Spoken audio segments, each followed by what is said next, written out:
Well, your social media feeds may have also been filled with what is happening with the U.S. Postal Service. Financial problems, recent restructuring and policy changes, cost-cutting moves already delaying delivery in some places.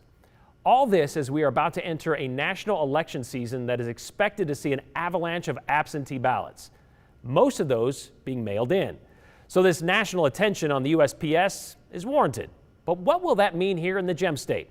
Does all that make for a dire forecast for your ballot making it back in time to be counted? And what about those pictures and claims that the Postal Service is removing collection boxes in an attempt to suppress voters? Well, those are the same questions Joe Paris had when he spoke with the Postal Service, and he checked in with an Ada County election official to see where Idaho stands. Everything is going smoothly with the Postal Service. Our partnership is continuing to work as it should. Despite national concerns about how the United States Postal Service will handle a heavy increase of mail-in ballots for the November election, here in Idaho, things appear to be right on track. We work very closely with the Postal Service to make sure both that we're handling them well as just to make sure that the ballots are getting to us. Ada County Clerk Phil McGrain handles elections for Idaho's most populated county.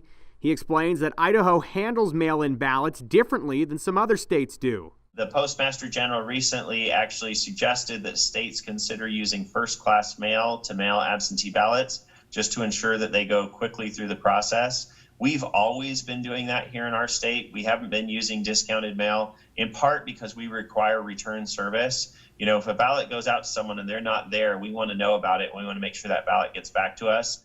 The United States Postal Service has faced budget shortfalls over the last several years.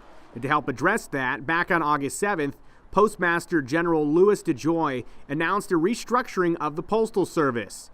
That, combined with comments from President Donald Trump admitting that he's blocking Postal Service money to stop mail-in votes, has created questions about if the Postal Service will be able to effectively handle the November election.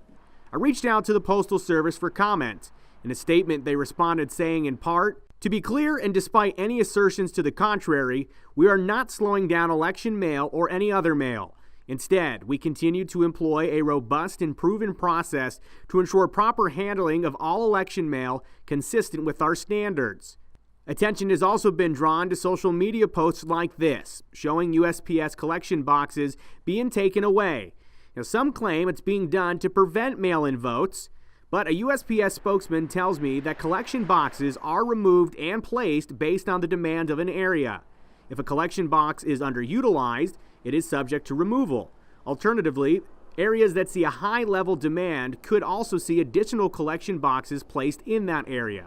McGrain says for voters in Ada County worried about finding a USPS box or transit times, his office is working to expand on their ballot drop-off boxes. For the November election, we'll actually be adding more drop boxes throughout the county. So if anyone has any concerns about the Postal Service being able to deliver their ballot timely, we will actually have drop boxes scattered throughout the community so that people can just go directly to us to drop off their ballots. All right, Joe, so this is all about a timing issue. So when will those ballots go out for the November election, and how much time will people have to get them sent back in? Yeah, those mail-in ballots, Brian, are expected to go out at the very end of September. So essentially, Idahoans will have the month of October to fill out those absentee ballots and either drop them off at one of those blue boxes or at their clerk's office or send it back through the mail. Again, as Clerk McGrain actually mentioned, Idaho uses first-class mail. So really, if you get it in the mail about a week in advance, you should be okay on the timing. But if you do have a concern, you are welcome just to go drop it off at the clerk's office. So some of those delays we've been hearing about across the country is because of that class of mail that some of those other states are using when it comes to mailing these ballots back. Is that correct? Correct, Brian. Yeah, so some other states that have a lot more voters, millions and millions more in some places, they use a cheaper form of mail, more of the bulk mail. So it's less expensive for the state to use, but the alternative there is they do take longer to get back. All right, good information. Thank you very much, Joe.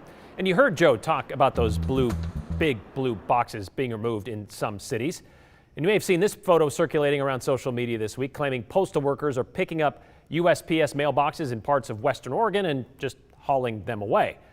Well, that part is true, and the photo is real. It was taken last Saturday in Portland. And yes, the USPS is removing mailboxes, about 30 so far in Portland and in Eugene. More are expected to be removed this week, but there's a little more to this story. A spokesman with the U.S. Postal Service told our sister station KGW in Portland that some places, as you heard Joe kind of explain it as well, there's just too many mailboxes there, too many of those big blue boxes in one spot. So yes, they are being shuffled around to higher demand areas. And however, he added there has been a decline in how many people are using first-class mail since the pandemic began, and pretty much overall as well, because truth be told, I can't even remember the last time I paid for a stamp or how much it was when I did. And don't even bother to ask me how much they cost now. But I bet if my grandparents were still alive, they could probably tell me.